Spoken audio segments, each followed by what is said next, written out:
Les archipodes d'Archipop. L'art et la manière de réveiller les sons.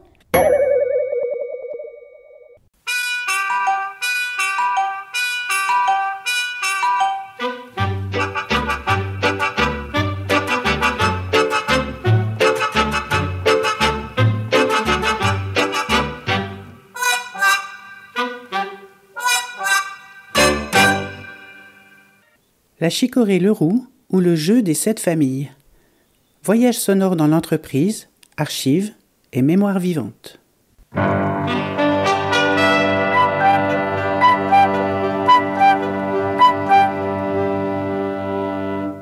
6e épisode, la famille pub ou l'imagination au pouvoir.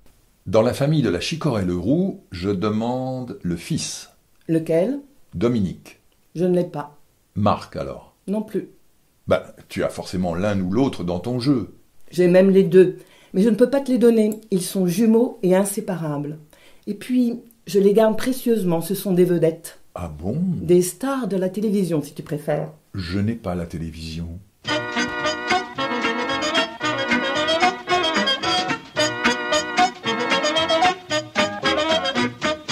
Tous les produits alimentaires baissent de consommation parce que les ménagères réservent davantage leur argent pour la TSF, la télévision, la machine à laver, les voyages, voire une petite voiture.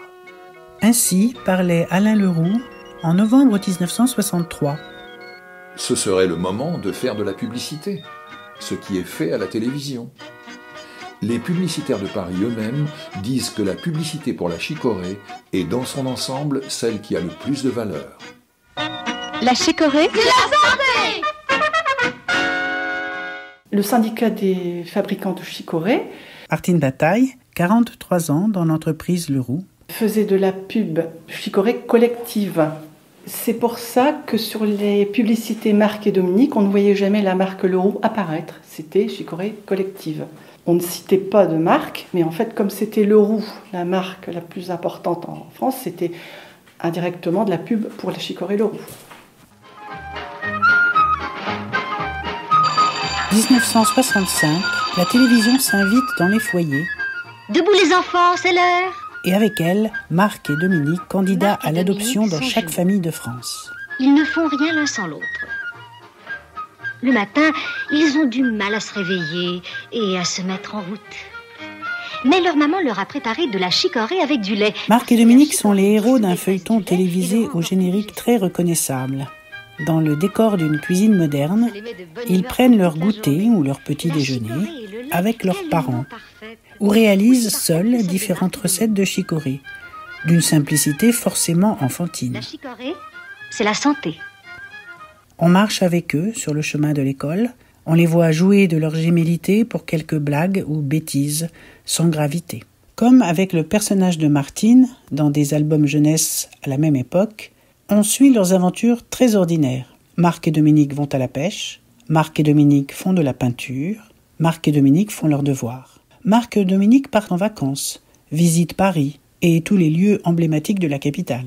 On les voit même à l'aéroport d'Orly ou à l'ORTF, actuelle maison de la radio. Où que ce soit, ils affichent enthousiasme et vitalité. À l'aquarium du Trocadéro, Marc et Dominique regardent tous les poissons. Les carpes. Les esturgeons. Les brochets. Les truites. Les parents qui regardent la télévision retrouvent en Marc et Dominique les enfants qu'ils ont La chicorée, c'est la santé. ou qu'ils rêveraient d'avoir, des enfants parfaits. Tout est conçu pour créer l'identification ou le désir de ressemblance. Les jumeaux Marc et Dominique se sont réveillés de bonne heure. Ils décident de faire une surprise à leurs parents. Ils connaissent par cœur la recette du lait à la chicorée. Il suffit de le faire chauffer avec quelques grains de chicorée jusqu'à ce qu'on obtienne une belle couleur beige, pas plus. Puis filtrer et servir. Quel jeu d'enfant. La surprise est complète. Marc et Dominique grandissent, deviennent des adolescents, toujours aussi souriants et dynamiques. Ils grandissent, vieillissent, en même temps que les téléspectateurs. Ils font déjà partie de leur histoire. Cette longévité télévisuelle permet aussi de valoriser les vertus de santé de l'aliment dont ils font la promotion. Voici les jumeaux de la Chicorée la première fois qu'ils sont apparus à la télévision. Ils avaient 8 ans, c'était en 1965. Voici Marc et Dominique à 9 ans, en 1966.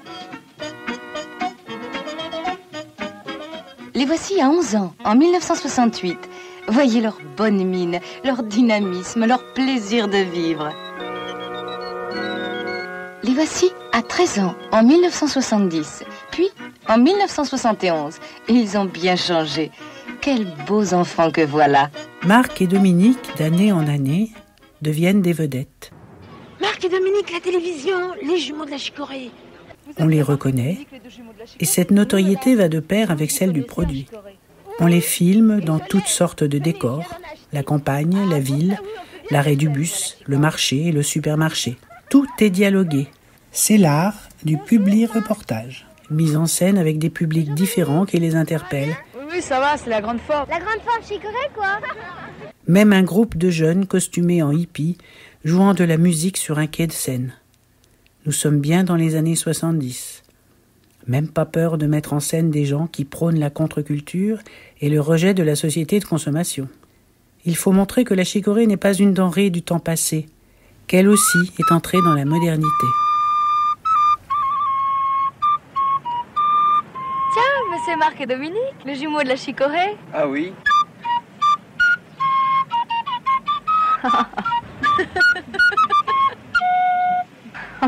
Oui, c'est nous. Mais comment nous connaissez-vous? Mais comme tout le monde. Ah bon? Et la Chicorée, vous la connaissez? Bien sûr, on en boit même beaucoup. Ben oui, la chicorée, c'est une bonne plante. C'est un produit jeune. Ça fait du bien. Nous, on aime la nature, on sait vivre. La Chicorée, on adore ça. Vous avez raison, la Chicorée, c'est un trésor de bienfaits. Bon, allez, au revoir. Au revoir.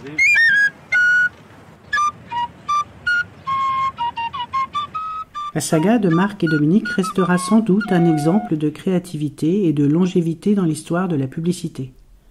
L'agence de communication a parfaitement compris le pouvoir du média télévision. La séduction, opérée par l'image lumineuse et joyeuse des deux jumeaux et de leur petite sœur Catherine, est un atout indéniable. La gémellité incite même à s'amuser au jeu des 7 différences, en se disant que les images vont trop vite et qu'il faudra regarder plus attentivement la prochaine fois. Le décor moderne, la cellule familiale réunie en bonne entente, tranquillement attablée, sans stress matinal, la mère déjà maquillée et coiffée, bref, une représentation idéale, ou devrait-on dire idéalisée, du quotidien avec 3 enfants, surtout si la téléspectatrice est une femme qui travaille. Le secret du dynamisme de Marc et de Dominique, c'est leur goûter à la chicorée. La chicorée donne au lait un bon goût de caramel et le rend plus digestible. La chicorée, c'est la santé. Avant d'explorer le domaine de la santé, sans cesse mis en avant dans la communication pour la chicorée, revenons grâce aux documents des Archives nationales du monde du travail de Roubaix sur la diversité et l'inventivité du langage publicitaire de l'entreprise Leroux, et ce, dès le début de son activité. La maison ne recule devant aucun sacrifice, pas même l'usage de l'alexandrin. C'est la maison Leroux, à Orchy, dans le Nord, qui vend aux épiciers de France et d'Angleterre, et par tous les pays, de tribord à bâbord, la pure chicorée extra à l'écolière. Le laboureur, avant de finir sa carrière, fit venir ses enfants, leur parla sans témoin. Prenez toujours, dit-il, la marque à l'écolière, car c'est la chicorée qui coûtera le moins. Les finances et la guerre ont joint leur ministère et sont tombés d'accord afin que nos troupiers soient munis désormais d'un paquet d'écolières, la chicorée extra qu'ils viennent d'adopter. Le tsar de Russie, qui n'aime pas le thé, le trouvant un peu plat à sa bouche princière, prend chez monsieur Leroux pour faire son café la chicorée extra de la marque écolière. L'autre jour, au théâtre, il y avait un concert. L'artiste roucoulé, donnant du chic, aurait que son épicier vend sous la marque écolière, et que pour être en voix, il met dans son café. Allô, Martin? Quelle nouvelle? N'y a donc plus Chicoré-Leroux? Oh, expliquez-moi, valet fidèle, comment donc vous y prenez-vous? Ça va tout doux, madame la marquise, ça va tout doux, ça va tout doux. Café au lait, ah vraiment c'est la crise, ne retrouve plus ton bon goût. Pour appliquer la bonne recette, il nous faudrait de la chicorée. Évidemment, la chose est claire et nette. Retrouvons Martine Bataille, 43 ans de Maison Leroux. Alphonse Leroux était avant-gardiste au niveau de la publicité. Il a lancé les publicités radio, les publicités prospectus, les publicités articles de plage, les cadeaux. Il a créé les primes. On découpait les petites vignettes sur les paquets de Chicorée. Tout ça, c'est Alphonse Leroux. Il y avait aussi les publicités, vous savez, les avions du temps d'Alphonse, qui larguaient les primes sur les plages à l'époque. Puis vous aviez tous les camions Leroux. Allô, Pascal? Quelle nouvelle? Comment alors gagnerez-vous les beaux cadeaux? Café fidèle, donne la Chicoré-Leroux. Ça va tout doux, madame la marquise, ça va tout doux, ça va tout doux. Nous avons dû, ah vraiment c'est la crise, renoncer à les voir chez nous. On reverra notre sourire si l'on vient nous réconforter. En moins de temps qu'il n'en faut pour le dire, avec la Chicorée. Si la célèbre chanson de Paul Misraki date de 1935, cette parodie a été diffusée sur les ondes en 1968. Est-ce une allusion à la pénurie de denrées alimentaires au moment de mai 68 ? Vraisemblablement. D'ailleurs, dans les villages des Flandres, on commence à s'inquiéter des événements. Pas moi, mais mes parents. On allait traire en voiture. Jacques Adriansen, exploitant agricole à Brokerk. Avec le transistor, et on écoutait De Gaulle pour savoir ce qu'il allait dire. Ma mère, elle avait peur de la guerre. Elle avait peur d'une nouvelle guerre. Quand il démontait tous les pavés, là, on allait voir la télévision chez mon oncle à Complexe-Fort, qui avait la télévision, parce que nous, on ne l'avait pas. Ah, il démontait tout Paris. Hein? C'était la révolution. Quelque part, ma mère avait toujours peur de la guerre. Parce que mes parents ont évacué ici. Hein. Ils sont partis à Rebroek, à 18 km, chez son frère et sa sœur. Et à Orchy, que se passe-t-il en mai 68 ? En 68, la grève, en 68. Moi, je travaillais déjà chez Leroux. Didier Dupré a travaillé comme ouvrier aux ateliers de fabrication. Oui, la grève en 68, que les mineurs qui sont venus et tout ça. Des autobus, ils sont venus. Ils sont installés sur le devant des bureaux. Hein, ils sont mis là, je ne sais pas où ils étaient. Ils ont bloqué tout le monde. Il n'y a plus personne qui pouvait rentrer. Nous, on a arrêté une quinzaine de jours en 68 et on a été payé par le patron.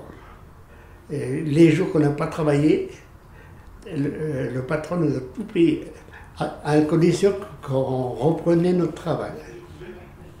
On n'a rien perdu. C'était un bon patron.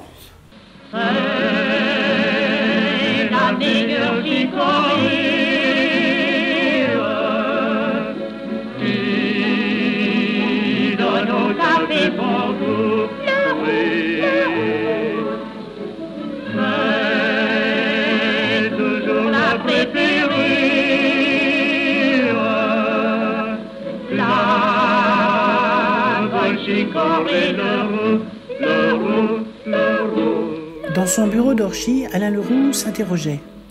A-t-on avantage à la diversité des annonces ou à une campagne axée sur une seule idée ? En lisant ou en écoutant les nombreux communiqués de toutes les époques, il semble bien que l'entreprise Leroux ait fait à cette question une réponse de Normand, ou de Breton plus conforme aux origines de la famille. Les argumentaires se déploient sur un spectre très large, mais se terminent toujours par la même formule autour de la santé.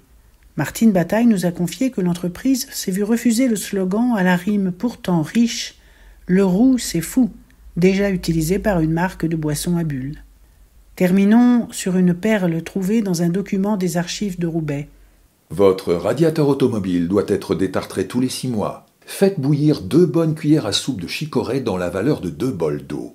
Passez, filtrez, versez dans votre radiateur. La chicorée employée ne vous coûtera que 40 centimes et vous évitera peut-être que votre moteur ne chauffe. C'est une excellente précaution.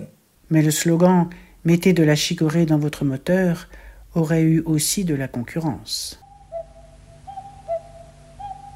Prochain et dernier épisode, la chicorée, c'est la santé.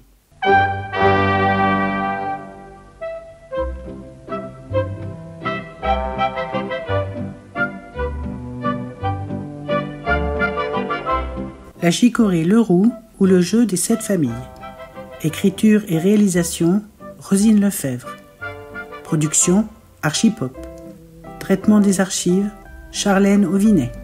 Voix, Jean-Yves Berthelot et Cassandre Ornez. Remerciements à Kaiwo Studio. Jingle des Archipodes, Jeff Benec et Sylvie Lévesque.